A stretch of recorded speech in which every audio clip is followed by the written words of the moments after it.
There's a reason why a lot of people are just mixed on this whole thing, and including myself. Because one, I just woke up now to this on my Twitter feed, and let me tell you something, man. It had everybody on Twitter with mixed reactions. Some thought it was a great idea for them to actually move the Netflix streaming services of all streaming platforms to people that are not big fans of this idea because for one, Netflix is way overpriced. They charge people every month for new prescriptions and all of that. And for one thing, they're way overpriced as well. So there's no way in the world that everybody is going to end up watching WWE in 2025 on Netflix, knowing that it's a PG show. I mean, I highly doubt they're going to probably change some things. They're bringing back blood for one thing, and they're still censoring profanity language and all of that because number one, even though you got sponsors and all of that, but still you gotta just change up your product, be more edgy. I get that Triple H is making WWE great again. I'm grateful for that, but it's the fact that you're still making this program PG and it's still censoring the fans chant and and all of that. And I think that right there needs to change. But I don't know, man. Like, what y'all think about this though? Because this is really interesting. Because I did not expect them to actually move to Netflix. Because I thought it was going to be moved to CBS or TNT of all places. But Netflix though, oh no, man. Like, how do you feel about this? Please let me know. Oh boy, WWE part of TKO Group Holdings Inc. NYSE TKO and Netflix today announced a long-term partnership that will bring WWE's flagship weekly program, Raw, to the world's leading entertainment services. This marks a major programming shift as Raw leaves linear television for the first time since 1993, more like 31 years ago, of course. Bringing in January 2025, Netflix will be the exclusive new home for Raw in the US, Canada, UK, and Latin America, among other territories, with additional countries and regions to be added over time.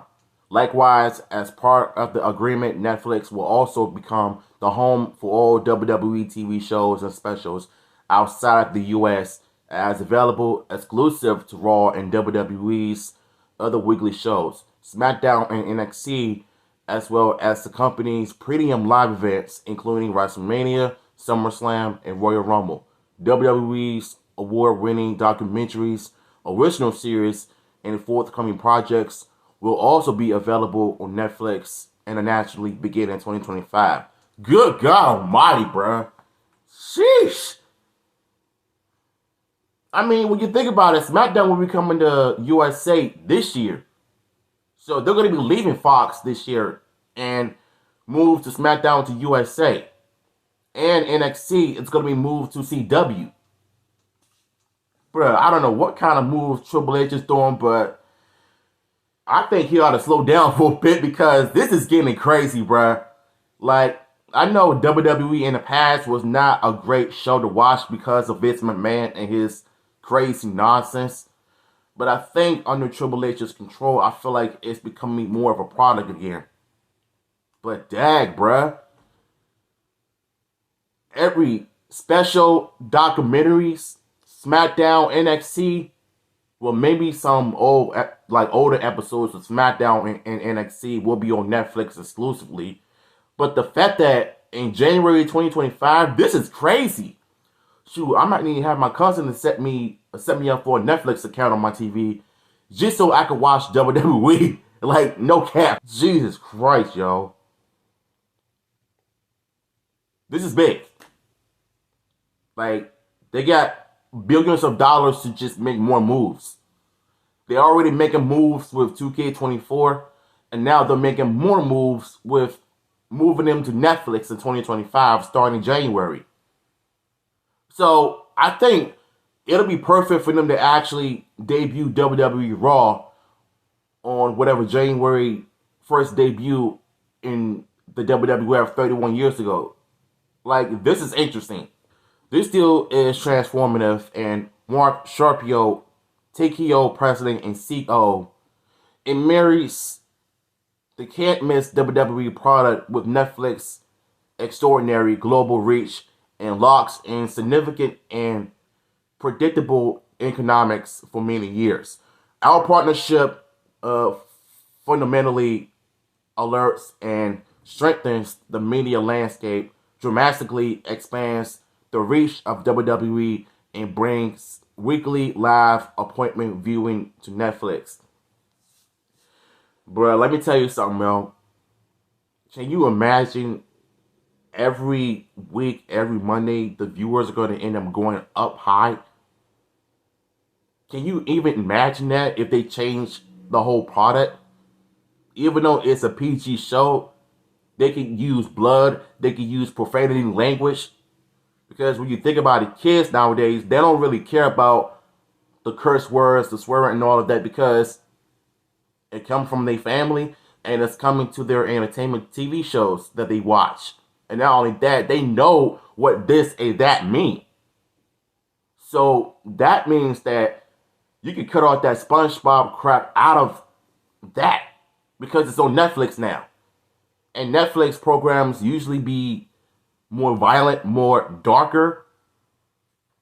But I can honestly imagine if the Judgment Day were to still be a group right now, can you imagine the SmackDown new trio will be going head to head? This will be the darkest WWE storylines ever made.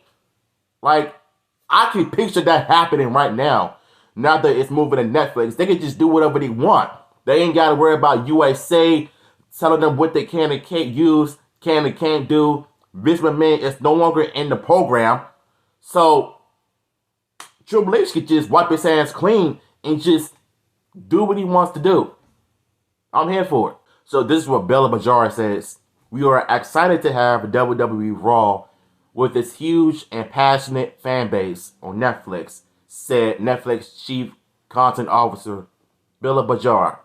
By combining outreach, recommendations, and fandom with WWE, we'll be able to bring or deliver more joy and value for their audiences and our members. Raw is the best of sports entertainment, blending great characters and storytelling with live action 52 weeks a year, and we're thrilled to be in this long-term partnership with WWE.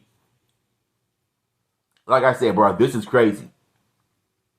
This is something big that none of us have expected, because it was speculations that it was Netflix, Disney, Hulu, or whatever streaming services they're going to probably do Raw weekly television. But Netflix, though, I mean, look, like I said, I'm mixed on this.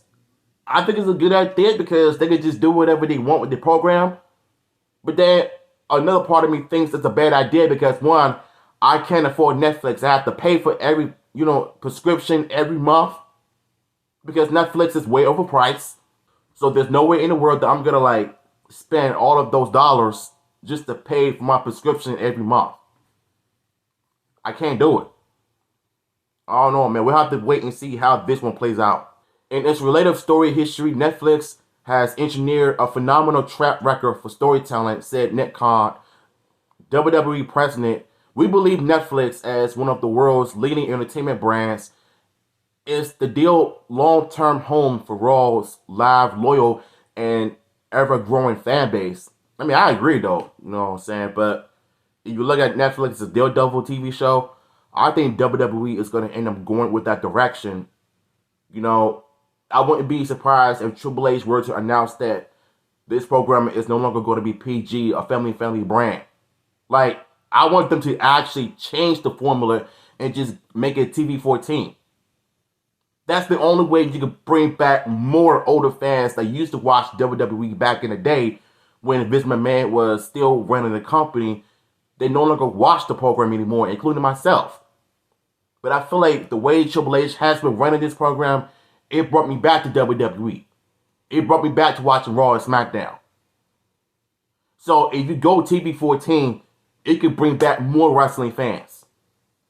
I'm not making this up, people.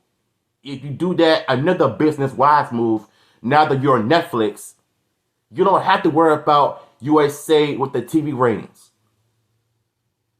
It's your program. Do what you want to do with it. Bring back older fans. It's going to work, I'm telling you. With 1,600 episodes to date, Raw is the most iconic show in sports entertainment. Since its debut in 1893, Raw has delivered action, compelling drama, and unmatched something. 52 weeks a year, blending the best of scripted content with unpredictable live entertainment. The 3-hour show has helped launch the careers of Dwayne The Rock Johnson, Stone Cold Steve Austin, Triple H, Cena, Reigns, Bianca Belair, and Charlotte Flair. One thing you've got to mention is Undertaker, because he was a big part of WWF TV back in the day and today. Just saying. The show is currently the #1 show on USA Network, where it brings in 17.5 million unique viewers over the course of the year, thanks to Triple H. One of the television's best programming shows in 18 to 49 advertiser demographic. Raw trains on X 52 weeks a year, while each new episode is airing. On social media, WWE has more than 1 billion followers across its platforms, I bet. Because I feel like, especially last night's promo with Cody Rhodes to CM Punk, you see my reaction, go check it out. It definitely set the bar of how to tell a good story when it comes to promos and all of that. But with Cody Rhodes and CM Punk on the same program, well, I can honestly imagine if either Cody Rhodes or CM Punk wins the Royal Rumble this year. Like, if CM Punk challenges Seth Rollins for the championship of WrestleMania 40, Lord knows the rivalry with those two is going to end up being money. There's going to be more personal drama being thrown in. There's going to be more jabs at each other being thrown in, and there's going to be a bunch of brawl with one another going to be thrown in every week because of the hatred those two have for one another. Because I feel like it's like the Bret Hart and Shawn Michaels in modern times. CM Punk is the Shawn Michaels, Seth Rollins is the Bret Hart of 2024. Like, just imagine that. Like, from the old history to the new history. Like, this is crazy. This is crazy. So, like I said, like, on the one hand, like I said, I'm excited for the move that they're actually moving their brand to a Netflix streaming platform service. So, which means that they could just do whatever they want. But another part of me says that I'm more disappointed because, number one, I can't afford Netflix. I can't afford it. You have to pay for prescriptions every month. And not everybody can afford it. So I'm a little bit mixed in between. But I want to know, what are your thoughts on this? Do you think it's a brilliant move for them to actually move to Netflix? Or do you think that it's a good thing that they're actually doing that because they can just do whatever they want?